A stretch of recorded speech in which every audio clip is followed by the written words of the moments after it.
It's Monday, June 13th. I'm sorry I'm late. We had technical difficulties, but we won. We overcame. So I hope you had a lovely weekend. We certainly did. I'm going to get my comments up so I can see what's going on and where all you people are from. There we go. There we go. So, anyways, we had a great weekend. And before I tell you about it, it's kind of silly. I want to share with you a couple things. Um, we're going to be talking about basting today. And there's a trillion different ways to baste a quilt. And I'm just going to kind of go through my personal transformation in basting. All right. One of the great things about the quiltshow.com is you could put in the search bar basting and you would find out how, I think Sharon Shamber had a really wonderful way to do it, all a bunch of different things. So I can only take you on my personal journey. I hope that's okay with you, okay? And so before and I'm also I found a video that's a demo on how to use Free Fuse, and I wanted to grab this book. And I got a little discombobulated. I'm sorry, you guys.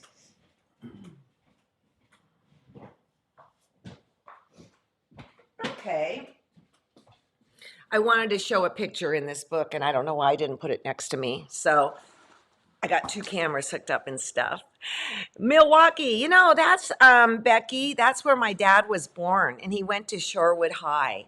And then they migrated up to Door County. So whenever I see things like this, it just makes my heart really happy. I was in a Zoom class on Saturday with Joanne Sharp, and there was somebody from Wisconsin.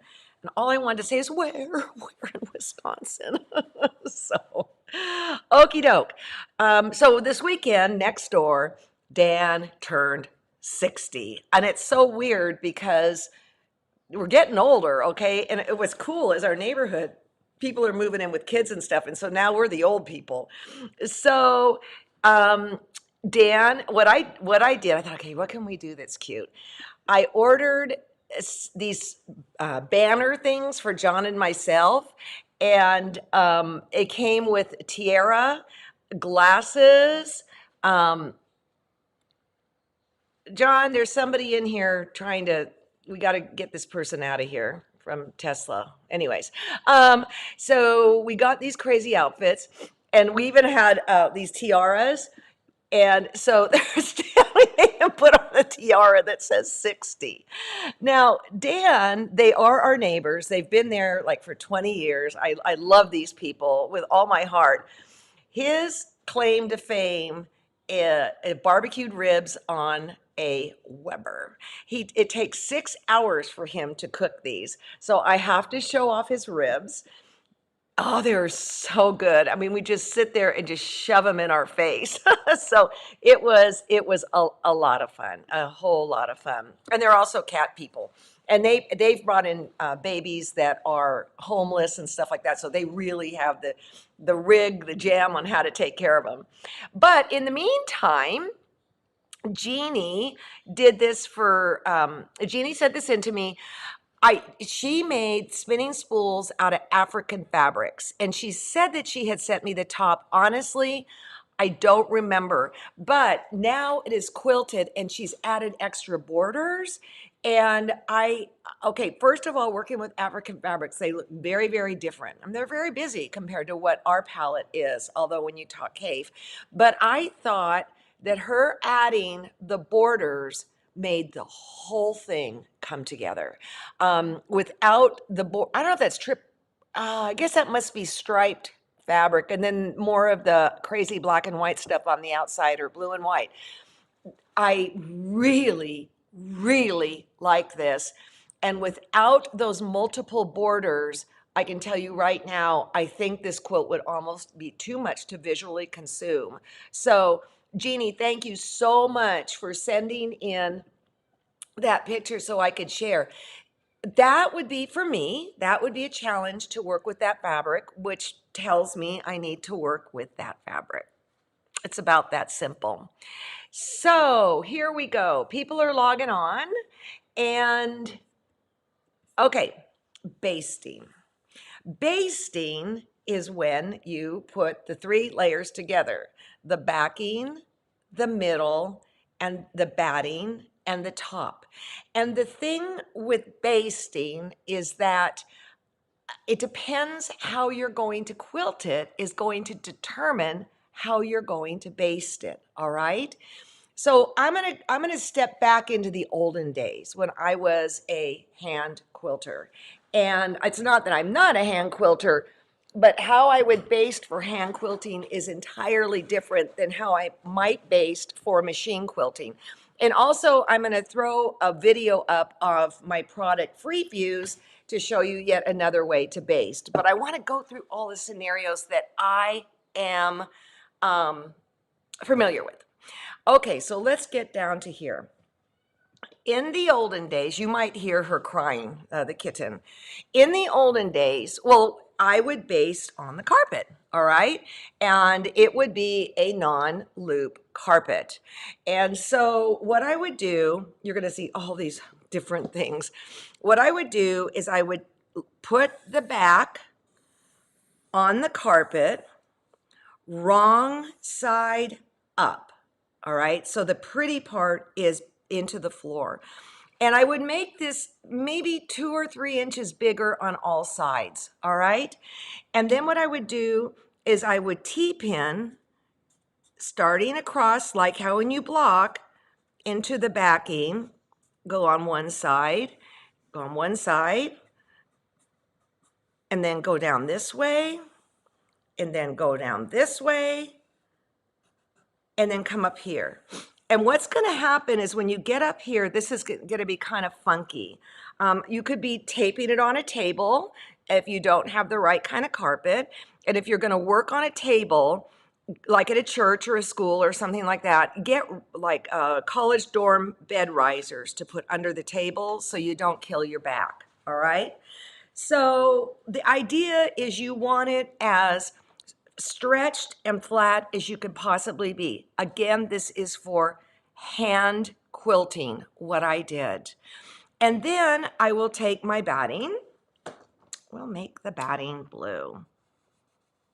And look at the batting and see if there's any sort of, like you're supposed to pre-wash it or, anything like that. Lay it out, smooth it. John said, are you gonna, like, can I help you with some visuals this weekend and we actually do it and take pictures? And I'm like, no, because this is a big deal. All right. Then my top is red. Okay. See how the batting is more than the top. Okay. And then I'm going to pin it tight the same way I did the background, only I'm going to pin within the 1/4 inch seam allowance. And I am not going to use T-pins. I'm going to use finer sewing pins because one time I did pin and it tore a little hole. Okay. So if you're within the 1/4 inch, you're going to be actually just fine. So same thing, go around. Now, I will tell you, I am on the ground and I am crawling around and my poor, this is like quilting weightlifting. I can't walk for the next 2 days, but I got options. Okay, I got options, but just let's get back to the basics. So then what I do if I'm going to be hand quilting is I am going to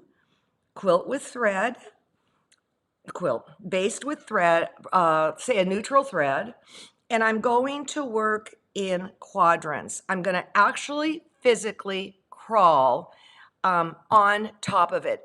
No, Paul, I don't think it can be stretched too much. I mean, you don't want a freaking trampoline, but you want it taut, and you're going to want the top taut. And then I physically will get on top, okay? And we'll make the thread black to the black. I'll go across, I'll go across, I'll go across, halfway all the way to one end. If I am working on a hoop, You're going to want to do it about every 4 inches.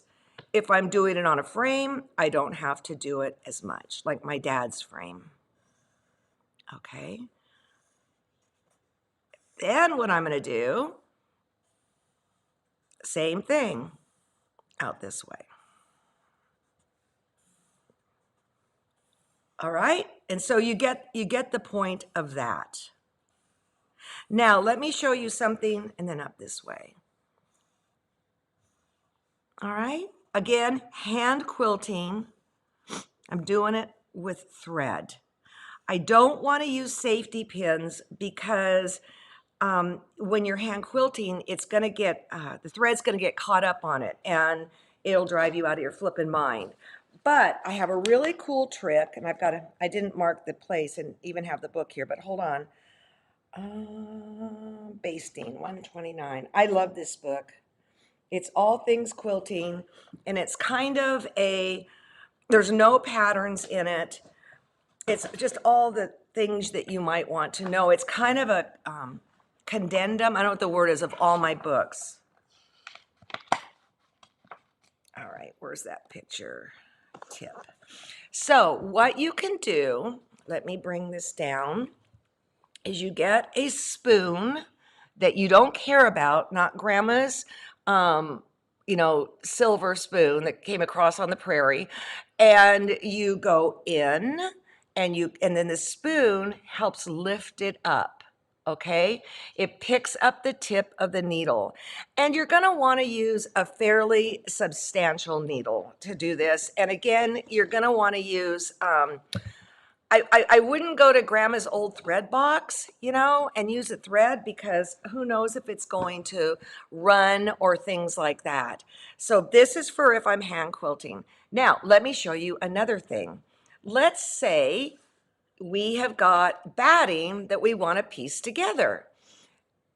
All right, so what you can do in the olden days, and what I'm sharing with you people are just the things that I have learned. I would take 2 pieces of batting, and I would butt them up, and then I would whip across. Okay, well, what you've got here now is, and then use it as one big piece. What you've got now here is a weak link, right? So you don't want that. So I learned this on Simply Quilts. You take 1 piece of batting this way, you take this piece of batting, overlap, and then cut like this, and then whip it together. And then you don't have one thing like that, okay? Now, because there's no way on God's green earth I'm gonna get on the floor and baste anymore. Nope. And also, I was hand quilting a silk quilt. I came up with a brainstorm because I thought, I can't climb all over this silk quilt. I just can't. I took it to Diane Schweikert, and I said, would you please baste it for me? Again, this is for hand quilting. And she did, and I don't know, it set me back maybe 20 bucks or something like that. Now, some people would like to use a water-soluble thread if they're doing that.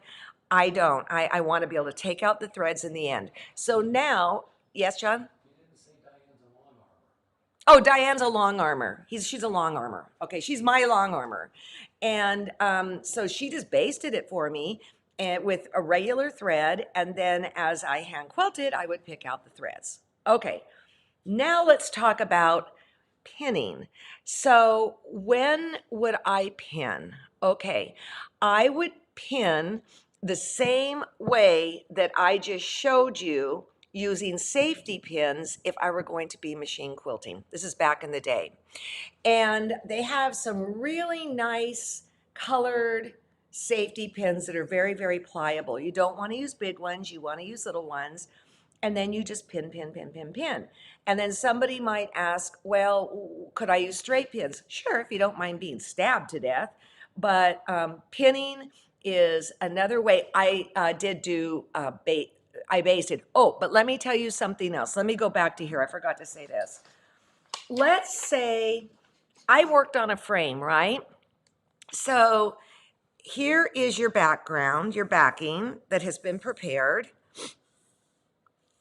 And then here, if I'm going to be working on a hoop, make sure your backing is at least about 4 inches extra, at least, maybe even 5.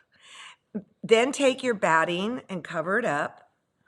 And then before you go and take your quilt top and put it on top, my quilt top is like this much shy of the backing and the batting.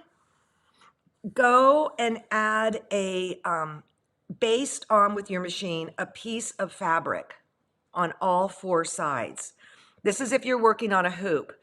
Because what'll happen is when you're working on a hoop, we're back to hand quilting, you start in the middle, and then you move here, and then you move here. You work center out like that. And then what happens is if you don't have this extra header cloth that you will remove, and you go and put a hoop here, it's going to stretch the kingdom come out of the edge. And I don't even care if it is a straight of green, all right? So you're going to want to have a header, I can't think what the word is, but you know what I'm talking about, so that you are free from any raw edges when you're using the hoop. Okay. Okay, I'm looking here. So the next thing that kind of was brought to our attention was like a spray based, all right? There's multiple brands out there, and it was great. It was like the angels sang, okay? Because you could just baste it, and there's tons of tutorials on how to do that. My contention with spray basting, I have a couple issues with it. And for everything you do, there's going to be pros and cons, okay? First of all, if I were in a classroom setting, there's no way I'd let anybody do it inside because it is pretty smelly stuff that if you lit a cigarette, the whole room might go up in flames, you know? So you have to have a place outside to do it. I don't like that when you spray baste that stuff might go to the floor and now you've got this stuff on your floor that you don't know what to do with. You know, it's kind of sticky, or on your table. I did read somewhere though, because I was doing a little bit of homework for you guys, that if you do spray baste, you may want to go and iron it to set it when it's all spray basted together. I would not use spray basting if I were hand quilting because I want not to have any extra stuff there that I'm going to have to needle through. All right. So I know there's a lot of different brands out there. What you want to be aware of, if that's the road you're going down, is make sure that it doesn't give needle boogers where you have to like take alcohol swabs and keep, cleaning your needle. All right. So that's another option. For a while there, the rage was kind of like how they attach tags to clothing. And it was like a little plastic thing about this big that was shot on with a gun with a top and a bottom. It kind of was like a little elongated H. That never took or stuck. I don't know why. I think because there might have been too much shifting in there. I would be nervous about shooting my quilt with that gun. But I'm going to say right here in the comments, people, is that you're putting down information like, oh, well, I did this and I did that. And yay, okay? So it's all good information. And that's one thing that I miss about presenting to you online is we're not in a classroom where someone says, well, wait a minute, I do this, this, and this. Okay, so then I discovered powder. And I thought, this might be a really good way to avert the spray based. And so it's a product that Quilter Select has come out with, and with your permission, well, with or without permission, I'm going to show it. It's a little infomercial, but it shows you how to use it because it's very different from anything we use. So now I have to figure out where it is. Pool noodles to roll the batting on and then spray baste it to the back. Then do the same thing on the back. Yeah, and that's kind of like what Sharon Chamber did. I mean, it wasn't a pool noodle, but it was pretty neat. All right, got to go to my screen. Oh, somebody's birthday's around the corner. Let's see. I'm gonna take this off. I gotta go here. Gotta find John. Oh, look at I was looking at that dress. What do you think? John, I can't find what you found me. There it is. Okay. Here we go. I went to the wrong Firefox. Here we go. It's just 4 minutes, 4 or 5 minutes. I'm Alex Anderson, and I'm really excited about Quilters Select Free Fuse. Basically, it's a basting powder. That's right, powder. I'm not too keen on the spray adhesives because of the overspray, the fumes, and all of that stuff. Well, Quilters Select has solved it with this particular product. It's a polyester powder. Well, let me show you. Again, it's a powder or almost like a fine salt that's actually polyester. It comes in this nifty little container, and then it has this as the delivery system of the powder. So basically you just lightly shake it out. You only need about that much. You press and you bond all your layers together. So let me show you on this particular sample here. Here is a piece of batting. Let me put that on there.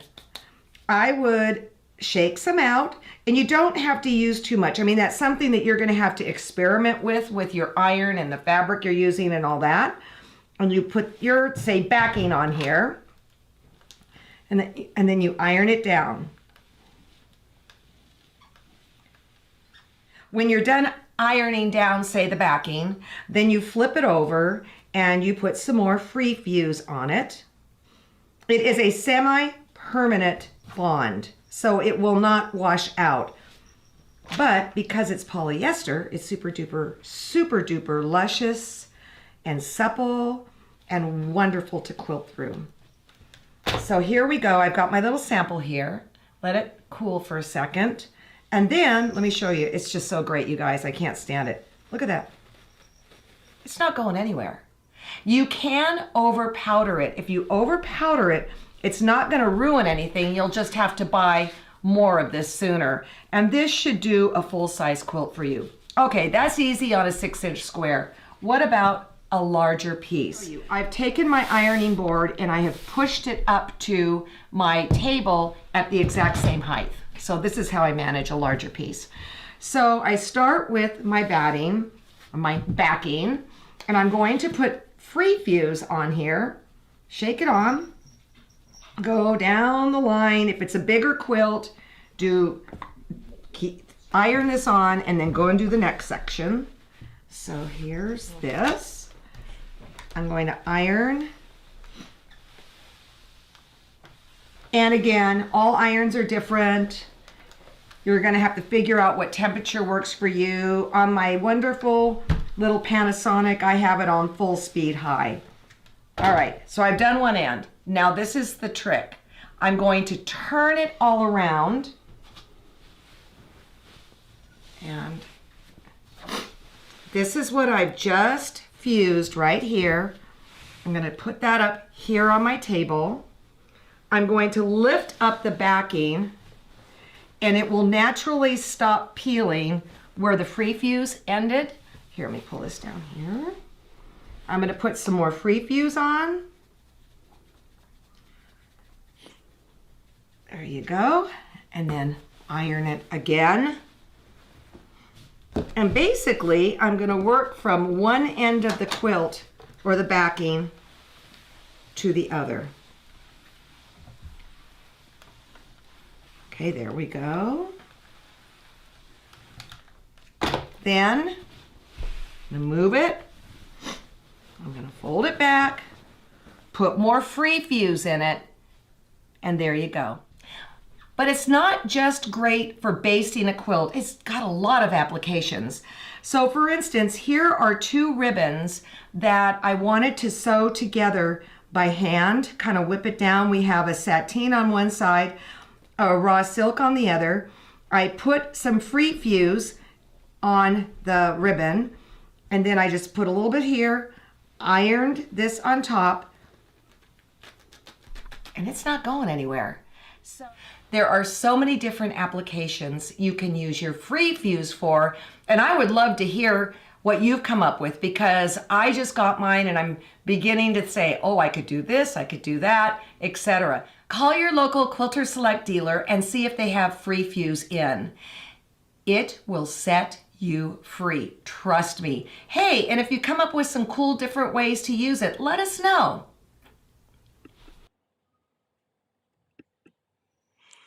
Okay, there we go. John came in the middle and goes, you can make it full screen. I'm going to amend a couple things. Uh-oh. Shoot, I'll be right back. I've got to figure out how to. Stretching the stress away. Look With at that. goat yoga, So watch. catching some calming waves, knitting good vibes, reading less emails, Come on. more romance novels, and trading the I don't traffic wanna for a watch fresh air this. commute. I You need make John- self-love look easy. Put yourself on top. John, I need you in here. Halo top. How do I get out of this? Oh, okay.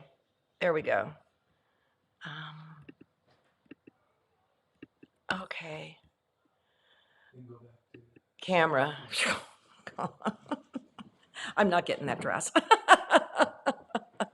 I would not use it for, where's my thing? I would not use it for applique. I wouldn't do it. I would use Apple Web Plus.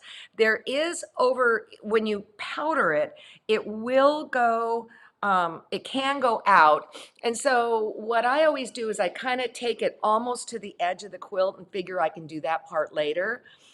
It is white. And the reason it's white is because, let's say, well, we were doing the neutrals quilt and we had a color in it so you can see it, there's a chance it could come through. So you just put on so little bit. We got a person writing us in the beginning very upset because she said it just went everywhere and blah, blah, blah. She put way too much on. Less is more. And I also believe I was ironing a little too fast. I would slow it down. You can always, start on a medium heat. You can always take it more, okay? This comes with refills, etc. So what is the shelf life Freeze Fuse has? Carol's asking.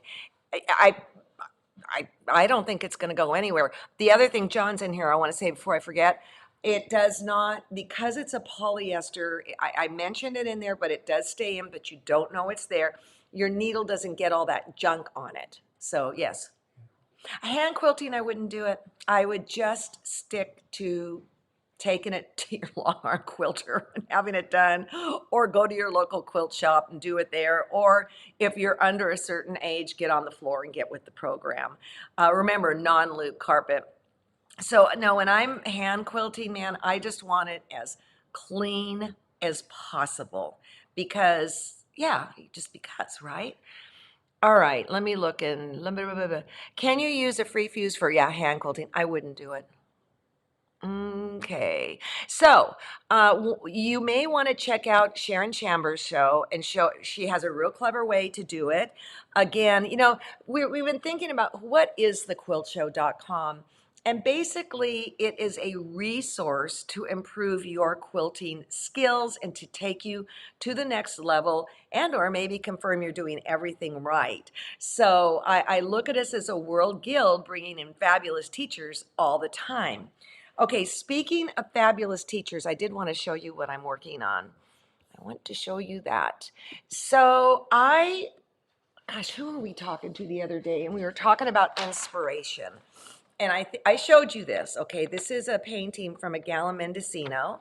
And I was so intrigued with the background colors, all right?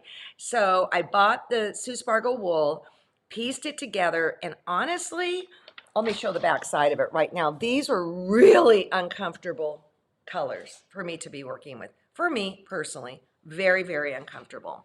So the next thing I did was, oh, I didn't load it in.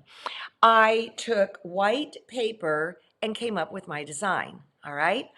And then when I got the design the way I wanted it, I took this plastic and I drew it on so that I knew where to put the wool placement as I auditioned different colors. So I want to show you where I'm at. I'm having a flippin' ball. I do believe everybody needs more than one of these at a time. But here's what I'm working on. There. And I think those colors on top just rock it. And I would not have had the confidence to do that had I not had that original painting. But I love the zigzag rickrack with the little French knots.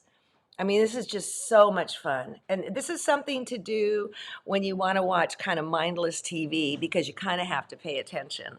So, okay, other stuff. What's going on? Oh, I'm going late. Okay, Lilo is on Wednesday. How to store your quilt. Yay! We don't know what the next project's going to be. It's going to be a matter of what gets in first. We have improv quilting. We're putting together these killer oak shop bundles that just, will make you drool. And then we're going to do that basket quilt with Cave, and we're just not sure the order. But then a little miracle happened. I saw Katie Fowler's new book. And Katie, if you haven't watched her show, go watch it. It's a show you will never forget. I will promise you that. And her book is so comprehensive and so beautiful. We are going to work on presenting a series of learning skills from Katie that we will be presenting on a Monday, Wednesday, Friday format as we are trying to get the other stuff in. So let's see. Okay, had a really bad experience with a spray. Yeah, I'm not, let me see, this has helped me so much. Joyce Burns, I'm so glad you found me too. So I'm looking here. I think we're all good. One Margaret Gear was the first person I took any sort of machine quilting class from. I knew nothing. And she said, if you take nothing else away from this, it's all in the basting. If you don't take time for the basting, it's going to get goofed up. And you know what? I concur. This is not a place to shortcut anything. So, okay. Okay, so Wednesday's Lilo, yay. There's a kitten that has found me, yay. And Friday, I'm not quite sure what we're going to be doing yet. But then that next week is John's birthday celebration, where we're going to be going up to the lake with family. So that'll be my little vacay. And then we'll get into the Katie Fowler stuff. And then hopefully by then I'll have something. Oh, the other thing I want to tell you is that our fabric sale was a success. You're helping us empty the shelves so we can bring more stuff in. That said, we pride ourselves on getting things out to you in a timely fashion. Just be a little bit patient if it takes a couple days, okay? Julie is working her flipping tail off out there. So, okay. Thank you, thank you, thank you. And Paul, thank you for saying I don't have to apologize, but all right, have a great Monday. I will see you Wednesday with Lilo. I thought you came up with some pretty darn cool things. Have a good rest of day and see you in a few. Bye-bye.